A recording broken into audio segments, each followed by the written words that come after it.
کمیته دولتی امنیت ملی تاجیکستان اسمت‌الله عبدالله‌زاده دیرکتوری فرودگاه دوشنبه را برای راه دادن قاچاق پرنده ها بازپرسی کرده است.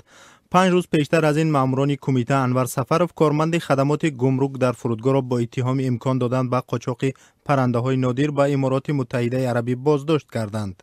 یک مقام انتظامی روز 25 سپتامبر بر رادیو آزادی گفت که رئیس فرودگاه با آن خاطر بازپرسی شده است که امکان داشت از قاچاق پرنده های نادر جلوگیری کند. با گفته همصحبت ما انور سفرov به حیث ناظر کلان دیدبانگاه بر رسمیت ضروری در گمرک فرودگاه دوشنبه کار میکرد. جمیله میربازخانова سخنگوی خدمات گمرک روز 25 سپتامبر بازداشت انور سفرov را تصدیق کرد.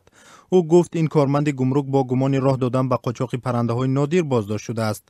بنا به گزارش ها انور سفرov را به مساعدت به قاچاق 6 شاهین به امارات متحده عربی متهم میکنند.